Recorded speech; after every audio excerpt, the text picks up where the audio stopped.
Balita naman sa inyo mga kababayan kong magigiting. Sana sa pamamagitan ng comments or message nyo makarinig man lang sana ako ng mga kalagayan nyo at nais ko ring makilala kayo sa mga darating na linggo dahil ang inyo pong lingkod sumusubok po akong magplano ng ideas na kung saan pwede ko kayong maimbitahan lahat sa isang munting salo-salo sa isang lugar na kung saan harap-harapan tayong magkikwentuhan at makagawa rin ng live coaching or maybe an interview segment here on YouTube at sa iba pang social media platform.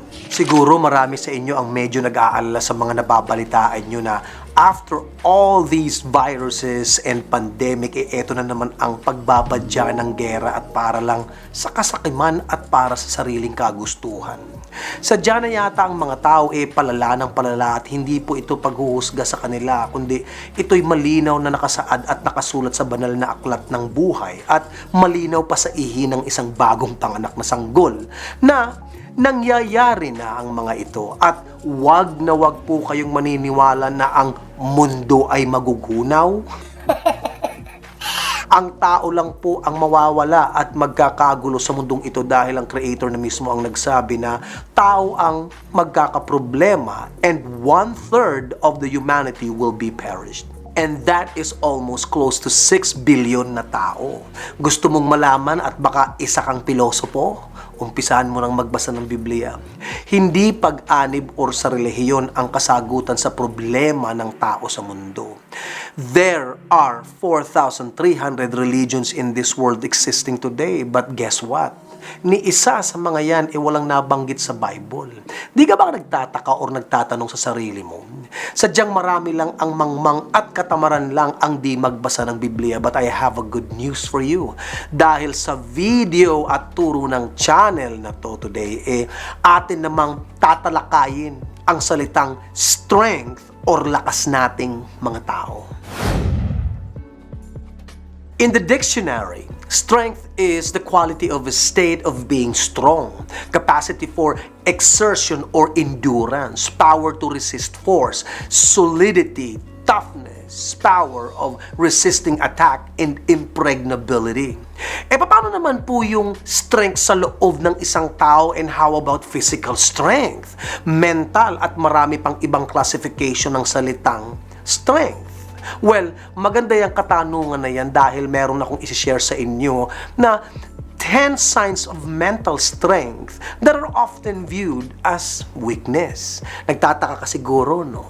Yes, ito ang mga klase ng kalakasan nating mga tao at napakarami hindi ito naiintindihan, lalong-lalo na sa sarili. Kaya usually, instead of receiving it from other people na ito'y strength, nagmumuka at inaakala pa ng iba na ito'y weakness na ating tinalakay from our past teaching about weakness or kahinaan nating mga tao.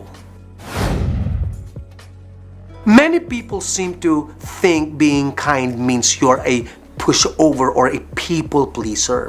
But showing compassion for a neighbor, giving a colleague the benefit of the doubt, and spending your spare time helping someone with a project is a sign of strength. Showing kindness often takes courage and confidence. What if the recipient doesn't want your help? What if your act of friendship isn't reciprocated? Strong people are willing to take those social risks. Changing your mind doesn't necessarily mean you're wishy-washy or easily influenced, and instead, it may indicate you're open to gathering more informations and hearing other ideas. Malawak na pag-iisip ang tawag dun. Whether your ideas about life have changed over time or your values have shifted as you've grown older, changing your mind might be proof you are growing and learning. Ganda, di ba? There's a difference between speaking the truth and putting yourself down. Acknowledging you are bad and confronting people or that you struggle to be organized might show you're strong enough to admit your imperfections or sa salita nating mga Pilipino, kamalian ng pag-uugali mo. Acknowledging your weakness can also help you take positive action. You might delegate tasks that you struggle to do, or you could develop a plan to help you succeed despite your shortcomings, and this takes courage and discipline na marami wala sa ating mga Pilipino. With so much emphasis on hustle these days, patience is often confused with inactivity or lack of ambition.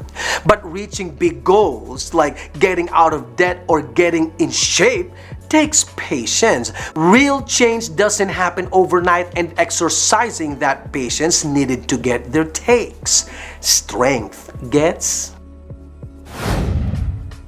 Saying I can't do this on my own and I need help is a real act of courage. Whether you ask your boss for more assistance or you reach out to a mental health professional, asking for help requires humility and strength of character.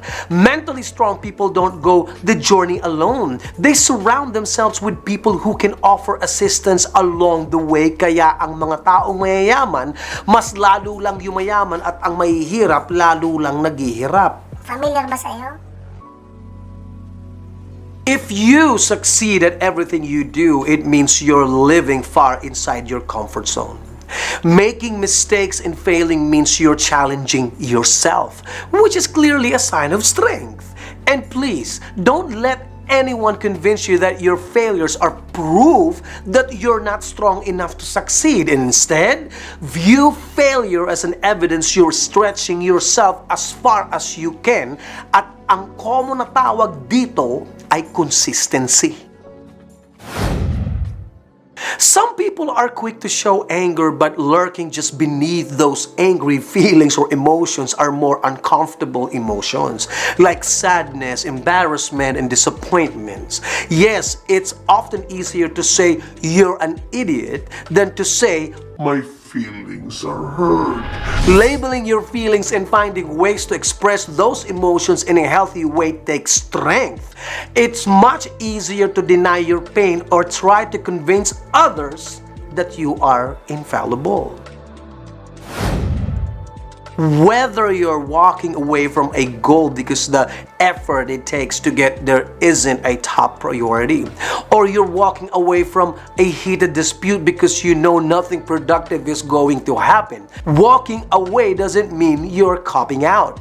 In fact, it takes strength to step away from something that isn't working out, especially when you've devoted a lot of resources to a task or a person. But walking away might show you're willing to act in accordance with your values, even though you might face someone challenging.